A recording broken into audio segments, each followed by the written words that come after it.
తెలుగు సినీ ప్రేక్షకుల హృదయాల్లో సుస్థిర స్థానం సంపాదించుకున్న హీరోయిన్ సౌందర్య. మహానటి సావిత్రి తర్వాత అంతటి పేరు ఆమెకు మాత్రమే సొంతం. తెలుగు ప్రజల గుండెల్లో ఎప్పటికీ నిలిచిపోయే రూపం ఆమెదే. మనవరాలి పెళ్లి సినిమాతో తెలుగు తెరకు పరిచయమైంది సౌందర్య. ఆ తర్వాత ఎన్నో చిత్రాల్లో నటించి మెప్పించింది. చక్కటి చీరకట్టులో నిండైన రూపంతో 16 తెలుగింటి అమ్మాయిలా నటించి తెలుగు వారి హృదయాల్లో చిరస్థాయిగా నిలిచిపోయింది. గ్లామర్ షో చేయకుండానే చీరకట్టులోనే కనిపించి అగ్రకథానాయికగా ఓ వెలుగు వెలిగింది. స్టార్ హీరోయిన్ గా కొనసాగుతున్న సమయంలోనే అనుకోని ప్రమాదంలో తిరిగి రాని లోకాలకు వెళ్లిపోయింది. ఆమె మరణించి ఎన్నో సంవత్సరాలు గడిచినప్పటికీ ఇప్పటికే ఆమె రూపం అభిమానుల గుండెల్లో చిరస్మరణీయంగా ఉండిపోయింది. అలాగే సౌందర్యకు సంబంధించిన విషయాలు నిత్యం వార్తల్లో నిలుస్తూనే ఉంటాయి. ఆమె సినీ ఎంట్రీ అనుకోకుండానే జరిగిపోయింది. అప్పట్లో ఓ సినిమాకు డైరెక్ట్ చేస్తున్న చిట్టిబాబు ఓ మంచి హీరోయిన్ గురించి వెతుకుతున్నారట. అప్పట్లో ఎడిటర్ గా పనిచేస్తున్న రామయ్య డైరెక్టర్ చిట్టిబాబుకు ఫోన్ చేసి, మీరు వెతుకుతున్న లక్షణాలు కలిగిన నటీమణి బెంగళూరులో ఉన్నారు, వీలు చూసుకుని ఓసారి వచ్చి చూడండి అని చెప్పారట.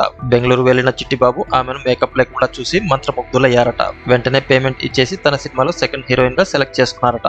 ఆ సమయంలోనే చిట్టిబాబు సౌందర్య తండ్రి అయిన కెఎస్ సత్యనారాయణ కూడా కలిశారట. చిట్టిబాబు సౌందర్య తండ్రిని కలిసినప్పుడు ఆయన ఆశ్చర్యం వ్యక్తం చేస్తూ, నా కూతురికి సినిమా అవకాశాలు ఇలా వస్తున్నాయేంటి అని, ఆమె జాతకం చూసి సౌందర్య 10-12 సంవత్సరాలు మాత్రమే సినిమాల్లో రాణించగలదు అని చెప్పారట.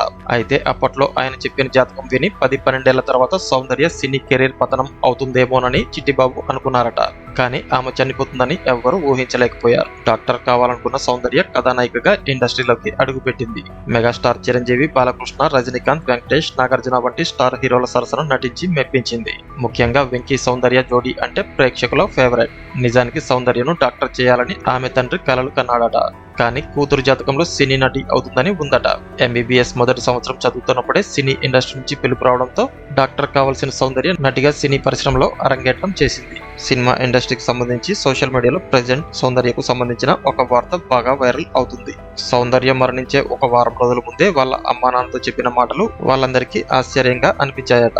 ఎప్పుడు చాలా సరదాగా అల్లరిగా ఉండే సౌందర్య డల్ గా మూడీగా కూర్చొని, ఒకవేళ తనకు ఏదైనా జరిగితే తాను సంపాదించిన ఆస్తిని సగం మీరు సగం భర్త తీసుకోండి అంటూ చెప్పిందట. అయితే సౌందర్య ఎందుకు అలా మాట్లాడుతుంది అనే విషయం అప్పట్లో వాళ్ళకి అర్థం కాలేదట. తీరా జరగరాని నష్టం జరిగిపోయిన తర్వాత కుమిలి కుమిలి ఏడ్చారట సౌందర్య పేరెంట్స్. తెలుగులో అగ్రకథానాయికగా చక్రం తిప్పిన సౌందర్య అనుకోని ప్రమాదంలో తిరిగి రాని లోకాలకు వెళ్లిపోయింది. ఆమె మరణించి ఇప్పటికి దాదాపు 20 ఏళ్లు కావస్తున్నా ఇప్పటికీ ఆమె రూపం అభిమానుల గుండెల్లో చిరస్మరణీయంగా ఉంది. ఒకవేళ మీరు సౌందర్య అభిమాని అయినట్లయితే ఆమె నటించిన చిత్రాల్లో మీకు బాగా నచ్చిన చిత్రం గురించి ఇక్కడ కామెంట్ల రూపంలో తెలియజేయండి ఫ్రెండ్స్. ఈ వీడియో కనుక మీకు నచ్చినట్లయితే లైక్ చేయండి, కామెంట్ చేయండి, షేర్ చేయండి. అలాగే ఇటువంటి మరిన్ని అప్డేట్స్ కోసం మన ఛానల్ ని సబ్స్క్రైబ్ చేసుకోవడం మర్చిపోకండి.